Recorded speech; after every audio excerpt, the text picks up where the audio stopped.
Hello नमस्कार दोस्तों। मैं doctor Mahesh Joshi birth time rectification के इस वीडियो में आपका स्वागत करता हूं। सबसे पहले जैसा कि मैं एक दो बातें बताता हूं कि जो भी लोग एस्ट्रोलॉजी प्रैक्टिस कर रहे हैं और हमारे पास जब भी कुंडली आती है और हम कुंडली देखते ही फलित करना शुरू कर देते हैं तो एक हम बहुत बड़ी गलती करते हैं।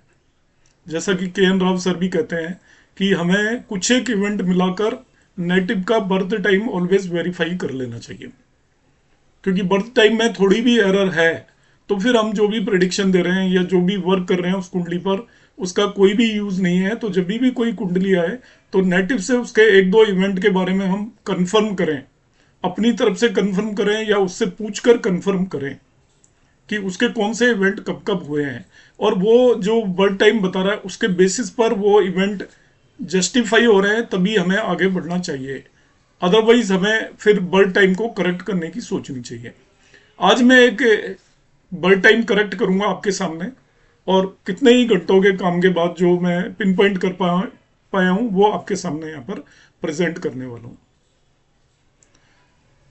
उन केसेस में बहुत ज़्यादा जरूरी हो जाता है बर्थ टाइम वेरीफाई करना या करेक्ट करना, जब बर्थ की जो लग्न है असेंडेंट वो लग्न संधि के आसपास हो। संधि का मतलब 0 डिग्री के आसपास हो।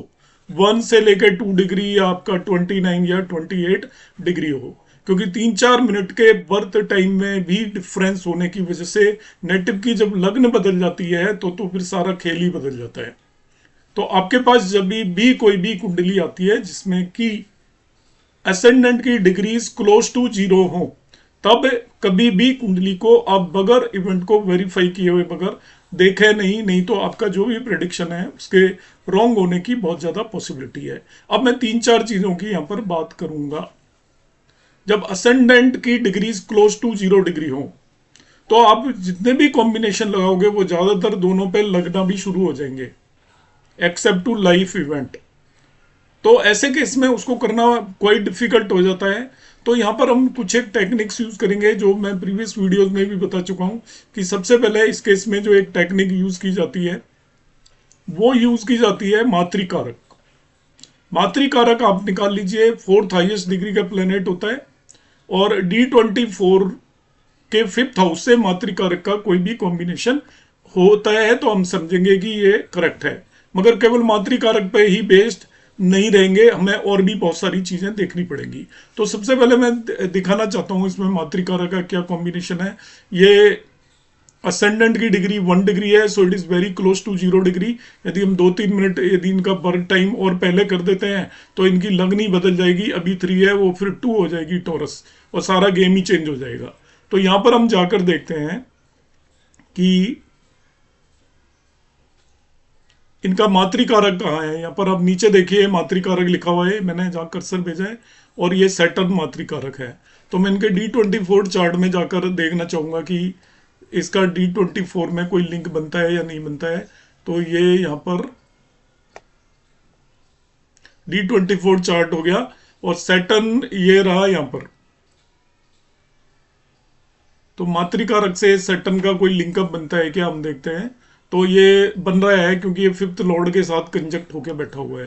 फिफ्थ हाउस से किसी भी तरीके का लिंक बन जाए तो जो मातृकारक सैटर्न है वो फिफ्थ लॉर्ड के साथ कंजक्ट होकर बैठा हुआ है। तो इस पैरामीटर पे तो ये मुझे ठीक लग रहा है। अब मैं बाकी पैरामीटर्स भी चेक करने की कोशिश करूंगा। तो दूसरा एक पैरामीटर है जो कि अभी मैं इस थ्योरी को फिर से रिपीट कर रहा हूं, प्रीवियस एक वीडियो में मैंने बताया भी था। ये केन राव सर भी यूज करते हैं और सदाशिव गिरी ने ये कंसेप्ट दिया था। इसके 7 पॉइंट हैं, जो न्यू व्यूअर्स हैं वो इसको नोट कर सकते हैं, और जिन्होंने मेरा प्रीवियस वीडियो देखा होगा तो उन्हें मालूम ही होगा। उसमें जो फर्स्ट वन कॉम्बिनेशन है कि किसी भी नेटिव की जो बर्थ होती है वो लग्न लॉर्ड की प्रत्यंतर दशा में होती है। लग्न लॉर्ड जैसे यहाँ पर 3 है तो उसका लॉर्ड हो जाएगा आपका मरकरी। तो इनकी प्रत्यंतर दशा मरकरी होनी चाहिए, पहला कॉम्बिनेशन। लग्न लॉर्ड नहीं तो मून साइन लॉर्ड की प्रत्यंतर दशा में बर्थ होगी। जैसे यहाँ पे मून साइन लॉर्ड 11 है तो प्रत्यंतर दशा उसकी सैटर्न की प्रत्यंतर दशा में बर्थ होगी। मगर जहां पे लग्न चेंज कर रही हो ये कॉम्बिनेशन बहुत ज्यादा कामयाब नहीं होगा, क्योंकि 4-5 मिनट पहले भी मून इसी साइन में रहा होगा, तो वो कॉम्बिनेशन दोनों पे ही लग जाएगा। तीसरा जो होता है वो बर्थ होती है नवांश चार्ट की लग्न। तो नवांश चार्ट की लग्न थोड़ा बेटर है, उसमें भी बर्थ हो सकती है। फोर्थ वन कॉम्बिनेशन है यदि लग्न लॉर्ड, और ये जो 3 कॉम्बिनेशन है ये आपके 85% केसेस में एप्लीकेबल होते हैं। आप अपनी कुंडलियों पर भी लगाकर अपना टाइम करेक्ट कर सकते हैं। चौथा कॉम्बिनेशन है राहु की प्रत्यंतर दशा में भी बर्थ हो जाती है, और वो तभी होती है जब लग्न लॉर्ड 3, 6, 8 और 12वें भाव के अंदर प्लेस्ड हो, मतलब वो वेल प्लेस्ड नहीं होगा लग्न लॉर्ड, तब ऐसा भी हो जाता है। 3, 6, 8 और 12 के भाव में बैठा हो लग्न लॉर्ड, तब ये फोर्थ कॉम्बिनेशन में भी हो जाती है। जब आपका लग्न लॉर्ड राहु और केतु के साथ भी आपका कंजक्टेड हो, राहु केतु के साथ कंजक्टेड हो गया लग्न लॉर्ड, तो लग्न लॉर्ड आपको देखना है, ध्यान रखना है वो राहु केतु के साथ कंजक्टेड हो, तभी भी राहु की प्रत्यंतर दशा में बर्थ हो जाती है। ये भी एक कॉम्बिनेशन है, राहु के साथ वो कंजक्टेड हो देन ओनली। इसके बाद एक और कॉम्बिनेशन है, वो हम देखते हैं कि यहां पर लग्न के अंदर कोई भी प्लैनेट बैठा हुआ है, उसकी प्रत्यंतर दशा के अंदर भी बर्थ हो जाती है, बहुत रेयर केसेस में। When A planet sitting in the लग्न, वो भी आपका दे सकता है, मगर उसमें भी एक कंडीशन है कि वो लग्न आपकी 3, 6, 8, 11, 3, 6, 8 और 12वें भाव में लग्न लॉर्ड होना चाहिए। नेक्स्ट वन जो कॉम्बिनेशन है, लग्न को जो प्लेनेट एस्पेक्ट कर रहा है उसकी प्रत्यंतर दशा में भी बर्थ हो जाती है। इन जनरल आप ये मान के चलिए कि लग्न का इन्वॉल्वमेंट प्रत्यंतर दशा में होना ही चाहिए, कि लग्न लॉर्ड यदि राहु से कंजक्टेड है तभी उसकी प्रत्यंतर दशा में होगी। लग्न लॉर्ड यदि 6, 8, 12वें भाव में प्लेस्ड है, तब कोई भी प्लेनेट यदि लग्न में बैठा हुआ है तो उसकी प्रत्यंतर दशा में बर्थ हो सकती है। इसी तरीके से जो प्लेनेट लग्न को एस्पेक्ट कर रहा है उसकी प्रत्यंतर दशा में बर्थ हो सकती है। तो आप लग्न से आइसोलेट नहीं कर सकते। इन जनरल आप ये कह सकते हैं कि लग्न से रिलेटेड किसी भी प्लेनेट की प्रत्यंतर दशा में बर्थ होगी, मगर उसमें 85% केसेस में लॉर्ड होना चाहिए, या वो मून साइन लॉर्ड होना चाहिए, या D9 चार्ट का लग्न लॉर्ड होना चाहिए। तो आपको मैक्सिमम ट्राई ये करनी है इन तीनों में से किसी न किसी की प्रत्यंतर दशा में बर्थ हो रही है, देन ओनली हम कंसीडर करके चलेंगे कि इनका टाइम ये करेक्ट है। अब हम बात कर लेते हैं लेटर ऑन कि इस पर्टिकुलर केस में कॉम्बिनेशन बन रहा है या नहीं बन रहा है। तो इनका बर्थ है ये 10 अक्टूबर 1962। तो वो मैंने कैलकुलेट किया है इनका, यहाँ पर मैं प्रत्यंतर दशा बता नहीं रहा हूँ। D9 चार्ट में ये 7 साइन है, तो इनकी वीनस की प्रत्यंतर दशा थी उस टाइम पर। तो वीनस की प्रत्यंतर दशा एलिजिबल होती है इस कंडीशन को सेटिस्फाई करने के लिए, क्योंकि नवांश चार्ट के लग्न लॉर्ड की प्रत्यंतर दशा में बर्थ हो सकती है, तो उस तरीके से ठीक है। मगर ये सारे कॉम्बिनेशन इनके 21, 22 टाइम पर यदि कुंडली बनाई जाए, आप नोट कर लें, ये मैं क्योंकि स्टडी पर्पज से बना रहा हूं तो आप खुद भी इस पर स्टडी करें। 21, 22 पर यदि मैं इनकी कुंडली बनाता हूं टाइम बदलकर, तो ये सारी चीजें तभी भी सेटिस्फाई हो रही हैं। तब इनकी लग्न 2 हो जाती है। D1 चार्ट की लग्न इट सेल्फ इज 2, मगर उस केस में क्या होता है कि लग्न D1 की और प्रत्यंतर दशा वही रहती है वीनस की, तो ये और भी बेटर वे में सेटिस्फाई होती है। इवेंट भी मैंने कई 5-6 इनके कैलकुलेट किए, तो वो भी सभी दोनों तरीके से ज्यादातर इवेंट बहुत अच्छे से सेटिस्फाई हो रहे हैं। अब यहां पर तो फिर बड़ा गड़बड़ वाली बात हो जाती है कि हम किस तरीके से कौन सा टाइम डिसाइड करें। तो मैंने उत्तर कालम व्रत का एक कॉम्बिनेशन है वो यहां पर लगाने की इसके बाद मैंने कोशिश की है। बर्थ टाइम करेक्शन करने के लिए उसे हम यूज करते हैं, तो उससे बर्थ टाइम वेरिफिकेशन भी हो जाता है और करेक्शन भी हो जाता है। तो सबसे पहले हम वेरीफाई करेंगे कि इनका बर्थ टाइम भी करेक्ट है या नहीं, तभी हम उसको वेरीफाई करेंगे कि इफ इट इज करेक्ट और not. If it is not correct then हम उसको करेक्ट करने की कोशिश करेंगे। तो ये 2 कॉम्बिनेशन, जब इनकी मैं असेंडेंट 3 साइन कंसीडर करके चल रहा हूं, तो ये 2 कॉम्बिनेशन इनके लग रहे हैं। अब देखिए इनके मैंने जो इवेंट है मैं उनको रफली बता देता हूं कि इनको प्रोफेशन में थे, सर्विस में थे, और मोस्ट प्रोबली ये मुझे नहीं मालूम पर मुझे लगता है गवर्नमेंट सर्विस में थे। तो ये कुंडली उस कॉम्बिनेशन को बहुत स्ट्रांगली बता रही है, क्योंकि गवर्नमेंट कॉम्बिनेशन के लिए क्या होता है, आपका सन का इन्वॉल्वमेंट होना चाहिए 10th हाउस से। तो यहाँ पे सन का इन्वॉल्वमेंट 10th हाउस से क्लियर कट दिखाई दे रहा है, सन उसे एक्सपेक्ट कर रहा है। फर्दर देखिए जो इनका 12th लॉर्ड है वो 9th भाव में चला गया, तो लक का भी इन्वॉल्वमेंट हो गया कि प्रोफेशन जो है वो लक से मिलना चाहिए, प्रोफेशन लक से मिलता है, वो इनका कॉम्बिनेशन इजीली आ रहा है। फर्दर देखिए इनको जॉब से रिलेटेड ट्रबल्स रही थी, इनका 9th लॉर्ड 8th हाउस के अंदर ही आ गया, तो वो जॉब से रिलेटेड ट्रबल्स को भी देता है। प्रमोशन एटसेट्रा बहुत सारे जो मैंने इवेंट देखे, या प्रोजेनी मैरिज भी इनकी जुपिटर की अंतरदशा के अंदर हुई थी, तो वो भी इसको कॉम्बिनेशन को सेटिस्फाई करता हुआ मुझे नजर आ रहा है इस कुंडली के अंदर।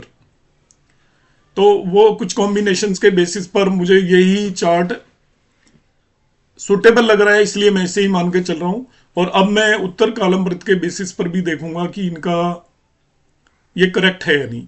तो वो कॉम्बिनेशन भी मैं यहाँ पर आपको एक्सप्लेन करूंगा कि ये इनका असेंडेंट ठीक है या नहीं। तो मैं यहाँ पर देखिए मैंने कुछ कैलकुलेशन किया हुआ है, आपको मेथड भी यहाँ पर समझाता हूँ, जो मैं प्रीवियसली ऑलरेडी एक वीडियो अपलोड कर चुका हूँ, पर आप इसको यहाँ पे फिर से समझ सकते हैं। तो बर्थ टाइम रेक्टिफिकेशन से पहले बर्थ टाइम वेरिफिकेशन हमें करना होता है। रेक्टिफाई तो हम तभी करेंगे जब वेरिफिकेशन में वो गलत जाएगा। तो ये क्लासिकल कॉम्बिनेशन में बता रहा हूं, और मेरा ये मानना है कि हमें क्लासिक से अलग होकर नहीं चलना चाहिए। वो कुछ केसेस में फेल हो जाते हैं क्लासिकल कॉम्बिनेशंस, मगर वो अधिकतर केसेस में फेल नहीं होते।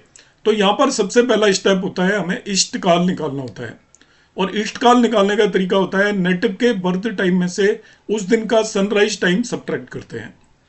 तो यहाँ पर नेटिव का बर्थ टाइम मैंने 9:30 लिया ही हुआ है, और सनराइज टाइम है मॉर्निंग में 5:39 AM। तो इन दोनों का मैं जब डिफरेंस लेता हूं तो वो आता है 3 hours 51 minutes। तो आप इस मेथड को नोट कर सकते हो कि फाइंड इष्टकाल, इष्टकाल होता है birth time minus sunrise time. अब इसको मैं विगटीज में कन्वर्ट करूंगा, कन्वर्ट करने का मैंने शॉर्टकट मेथड यहाँ पे बता रखा है। विगटीज में कन्वर्ट करेंगे तो उसका शॉर्टकट मेथड क्या है कि यू कन्वर्ट आवर्स को तो 150 से मल्टीप्लाई कर दें, और मिनट्स को 2.5 से, और यदि कोई सेकंड्स अवेलेबल हो तो उसको 0.04167 से मल्टीप्लाई करें। तो we have to find number of hours into 150। जैसे यहाँ पे 3 आवर है, तो 3 को मैं 150 से मल्टीप्लाई करूंगा। 51 मिनट्स है, 51 मिनट्स को 2.5 से देखिए मल्टीप्लाई करूंगा। सेकंड्स नहीं है, यदि होती तो उसको 0.04167 से मल्टीप्लाई करता। तो हम क्या करते हैं, अब सेकंड्स तो यहाँ पर हमने निकाली नहीं है, क्योंकि बर्थ टाइम सेकंड्स में कोई नोट भी नहीं करता, तो जो डेटा अवेलेबल है उस पर ही हमें बेस चलना पड़ेगा। तो ये मैंने 3 को 150 से मल्टीप्लाई किया, 450 आ गया, और 51 को 2.5 से मल्टीप्लाई किया तो 127.5 आ गया। ऐड करने पर ये आ जाता है आपका, इन दोनों को ऐड कर लिया 577.5, विगटी में कन्वर्ट कर लिया इष्टकाल को। ये विगटी में कन्वर्ट करने का तरीका है, जैसे मिनट सेकंड हम यूज करते हैं, इसी तरीके से आपका गट्टी विगटी ये हम यूज करते हैं। पुराने टाइम पर यही यूनिट यूज होती थी। सेकंड स्टेप में क्या करना है कि जो ये इष्टकाल आया है उसको हमें 4 से मल्टीप्लाई करना है। तो इष्टकाल को मैंने 4 से मल्टीप्लाई करूंगा। इष्टकाल 577.5 था, उसको 4 से मल्टीप्लाई किया, कैलकुलेट करने पे 2310 आ गया। इसको मैंने ए मार्क कर दिया है समझाने के लिए कि लेट अस से दिस इज ए। तो जब ईस्ट काल को 4 से मल्टीप्लाई करने पे जो भी फिगर आएगा उसको 9 से डिवाइड करेंगे। थर्ड स्टेप में यू डिवाइड इट बाई 9, तो 9 से डिवाइड करने पर ये आपका यहां पर क्वोशिएंट 256 आएगा, रिमाइंडर 6 आएगा इस केस में। तो रिमाइंडर आपको ये बताएगा, जो भी रिमाइंडर आएगा वो ये बताएगा कि आपको बर्थ टाइम पर आपका किस प्लेनेट के नक्षत्र में जन्म हुआ है, या बर्थ टाइम पर किस प्लेनेट की दशा थी। रिमाइंडर 6 का मतलब है आपको केतु से काउंट करना है, जो विंशोत्तरी दशा में शुरू करते हैं वहां केतु से शुरू होती है, और 6 नंबर पर कौन होता है। तो केतु से हम काउंट करेंगे तो 6 नंबर पर राहु आएगा। केतु, केतु के बाद वीनस, फिर सन, फिर मून, फिर मार्स, फिर राहु। तो इनका जो जन्म नक्षत्र है वो राहु का है,